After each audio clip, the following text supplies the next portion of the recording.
London Property, home of Super Prime, where you can find informative, educational and entertaining content covering all aspects of property. Hello and welcome to London Property, the home of Super Prime. I'm your host Farnaz Fazaipour, and today we're in conversation with Tom Jefferies, an authority on the subject of leasehold enfranchisement. Welcome to the show. Thank you, nice to be here. So Tom, tell us about yourself and what you do in this space. Well, I'm a property litigation barrister. I've been practicing for about 40 years now. And back in the 1990s, I found myself getting involved in leasehold enfranchisement. And I found it a really interesting topic. There's lots of law, valuation, and you get to snoop around lots of really interesting houses in nice areas and meet lots of very interesting people. So it's snowballed, and I've done more and more cases. And now I'm one of the specialists in this area. Fantastic. Well, we're very pleased to be speaking to you today. And today we're going to focus on tenant improvements. So should we start by you telling us what are tenant improvements when it comes to leasehold enfranchisement? Well, people talk about home improvements, which covers just about everything you do to your house. But not everything you do is what's legally categorised as an improvement. So if you just redecorate your house or you change the bathroom fittings, you don't like the avocado ones and you change it to a different colour, that's just repairs or replacing what's there. But if you do something that changes it significantly, like changing the layout or installing a new bathroom or air conditioning, that counts as an improvement. It adds to the property from the point of view of the tenant, and from a valuation point of view, it makes the flat property worth more. So that's an improvement. And how does the tenant improvement affect the valuation process for enfranchisement? Well, the starting point is the tenant has to pay effectively pay for the value of the landlord's interest in the property. The starting point is you value what you see. You value the flat as it stands at the valuation date, which is when you serve your notice. But that can be very unfair on the tenant.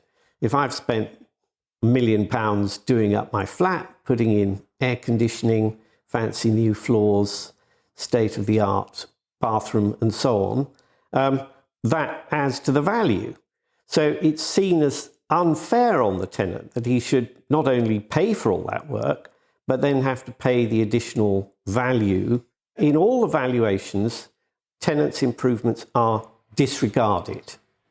So you have to value the flat as if the work had not been done. So you imagine it on the valuation date as if it didn't have the changed layout, it didn't have the air conditioning and so on. Gosh, I imagine that leaving things to imagination must open up a whole host of other issues. Can you also ignore the scope for that work to be done? Well, that's a question that came up in about 2005 in a case called Fazaipour, all about a house in Hamilton Terrace, one of the most litigated streets in London, I think, where there was a house, 19th century house, which started out at 3,000 square feet, and the tenant had built on top of it, behind it, and by the valuation date, it was 9,000 square feet, with the benefit of planning permission for all that additional work. And everyone agreed you had to disregard that and value the 3,000 square foot house that had been there before. But then the question was, well, what can you assume about the scope to add to it? And the tenant said, well, you just have to value it as a 3,000 square feet house. And the landlord said, no, you have to take account of the fact that the planning permission was granted, allowing all this extra work, and you have to you have to allow for the additional value of the scope to carry out that additional work. and the Lands Tribunal agreed with the landlord and said, no, you don't disregard the planning permission, and you have to have regard to the value of adding all that extra floor space. So typically what you do is you take the finished value, the gross development value, and you deduct the cost of carrying out all the work and allow for profit and risks and things like that. So you end up with what's called the site value. And in that case, it was 25%. So yes, you disregard all the additional value created by the work, but you allow for the possibility of doing that work, which in that case worked out about 25% of the actual value that was created. Okay, because you also have this in the Grosvenor estate, don't you, with the air rights above properties. So I guess when you're going for freeholds there, you have to account for that as well? Well, Grosvenor try and exclude the airspace, and lots of people let them get away with it, but you shouldn't, because they're not entitled to retain the airspace.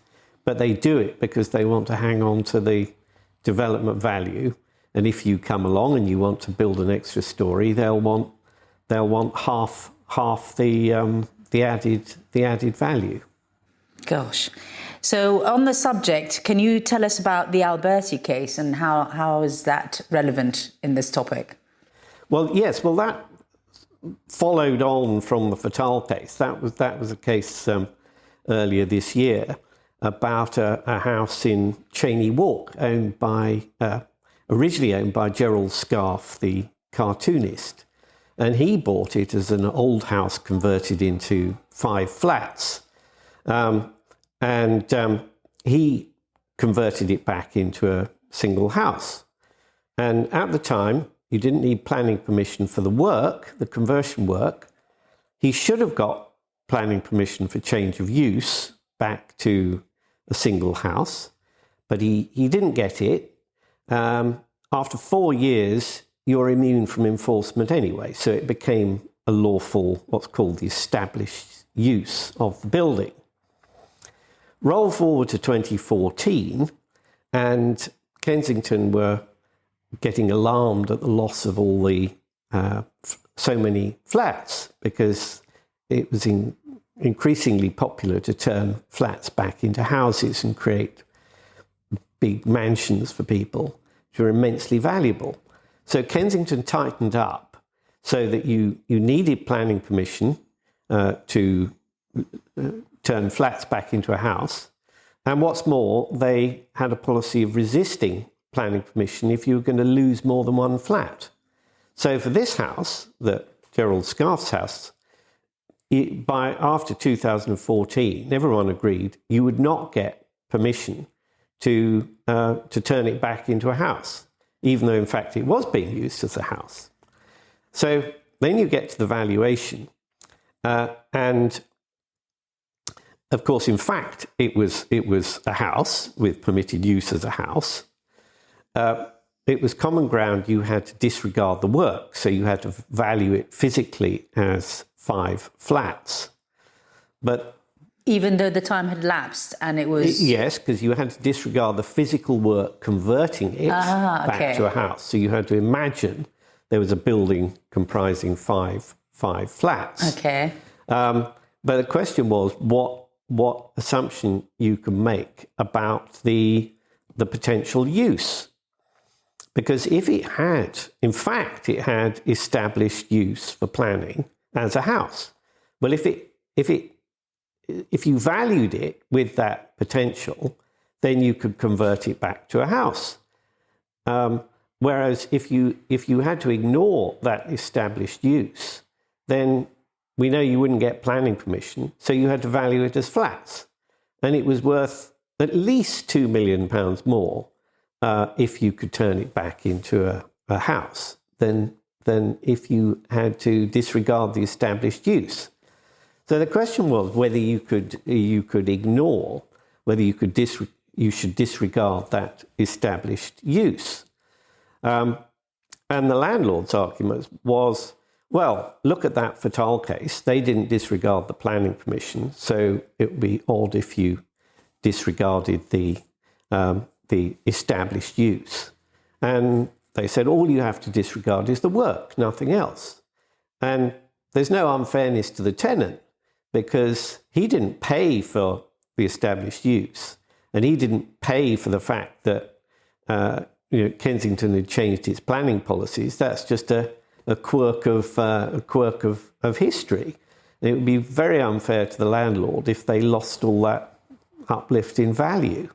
But that argument didn't work, and the tribunal said, well, you have to disregard the work, and you have to disregard it for all purposes. You have to assume it had never happened. And so you have to disregard all the consequences of the work not having been done. So if the work hadn't been done, it had remained as 5 flats. It would never have got established use as a house.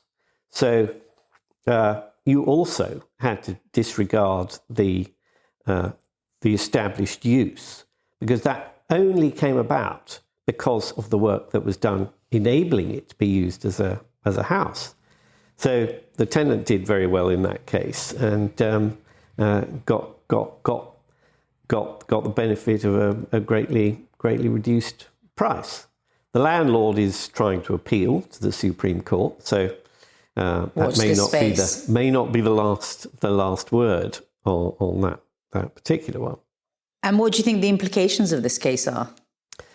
Well, the case itself is quite unusual, that particular set of facts, but a much more common scenario, which it has implications for, is where you have a planning permission. Say you got planning permission.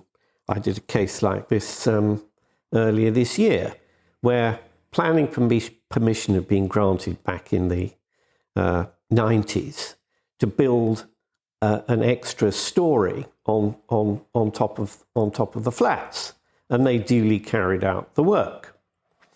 So it was common ground. You had to disregard the work, but what about the planning permission? Well, you can't disregard the fact of the planning permission because the planning permission was granted before the work was carried out. So it wasn't a result of the work. But, and this is the normal case, planning permissions have to be implemented within 3 years. And you can only implement them by carrying out development work, which is referable to the planning permission. So if you didn't do the work building the extra story, you have to imagine you didn't do that work. You also have to imagine you hadn't implemented the planning permission. So that planning permission, yes, it's there as part of the history, but it's spent. And in that case, as in many others, planning policies have changed.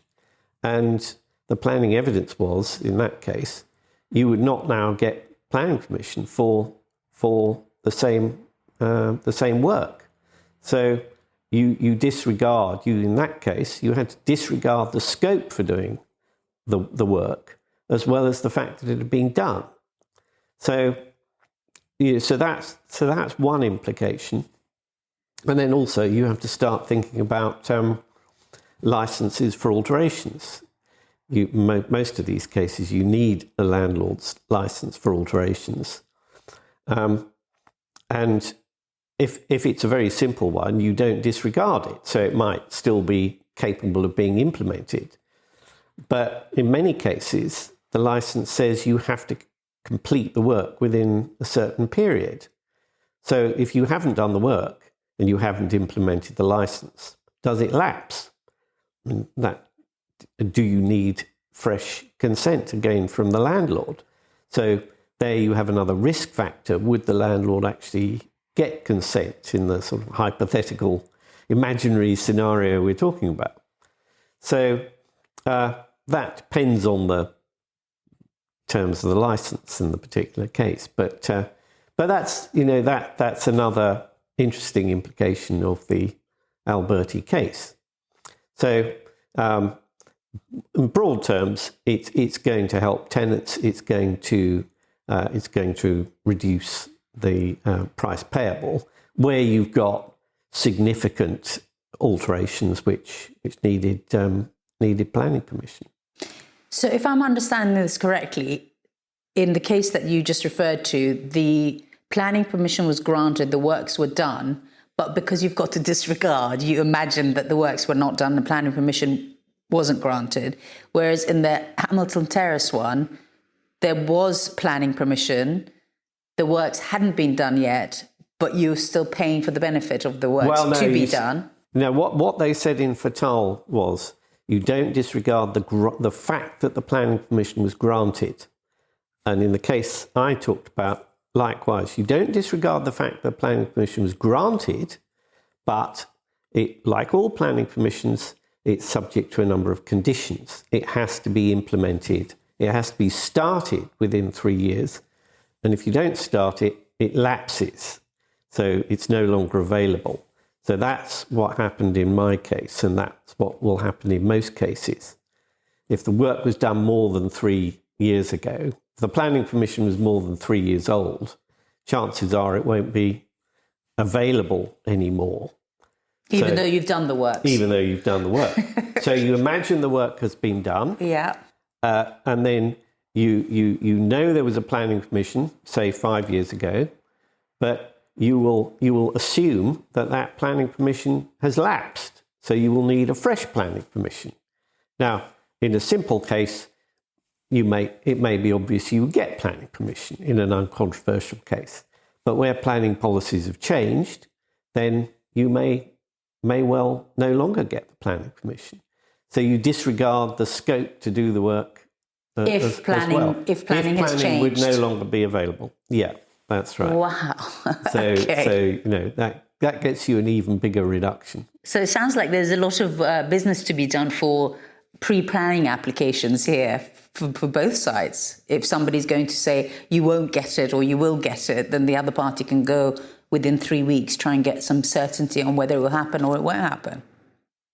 Yeah, I mean, where you have arguments about whether you get planning permission, it's you quite often get a planning expert, but the simplest way is to go approach the council and do a pre-app, as you say, and see what the council says. But you tend only to do that if you're pretty confident what the answer is going to be. I mean, if you're a landlord, you will, and you're trying to emphasise you would get planning permission, you go and get some pre-app advice if you're confident that you would get it. So you can say, because on the valuation, you have to imagine a hypothetical sale at the valuation date of the notice. And you say, well, the imaginary purchaser, would he be thinking, oh, yes, I can build this extra story. I better check planning. I will go and do a pre-app at the council. And then the landlord produces the actual pre-app to show the tribunal and say, well, this is the response he would have got. So he would be confident he could do the work. Gosh, it's no wonder you find it so fascinating because, we think, okay, if all the leases on all these big estates are going down, what's next? But there's so much more to keep interpreting and exploring, isn't it, in this subject? Yeah, I mean, the issues change sort of every couple of years. The issues change. You had arguments about deferment rate, then you had arguments about the value to stay at the end of a long lease, and in the last few years, I'd say over half of my work has been about development value. And even though the estates have sold off most of their estates, there's still a lot of cases about development value, in particular, the ability to build on top of existing buildings. Because as you know, there are now permitted development rights to build on top. So quite often the tenants are worried that their building qualifies. They're worried the landlord might try and build extra flats. No tenants want that to happen. So they claim the freehold and make a collective enfranchisement claim. And then you end up with an argument about development value. And the landlord says, well, I've got potential to build an extra 2-4 flats on the top of this building, and that's worth an extra few $100,000 or $1 million or whatever it might be. And the tenants will say, no, there's no such value because you wouldn't get planning, the building's not strong enough, and so on. I mean, I did a case about just that earlier this year. We've just got the result out. So I've done, I don't know, a dozen of those sort of cases now, both for landlords and tenants. So that is a very common form of dispute that goes on now, where you've got blocks of flats. And then the counter argument would be to actually see whether it's, from an engineering perspective, it's actually possible, I suppose. So then you have to figure that out in order to argue with your landlord, well, actually, the foundations won't hold it.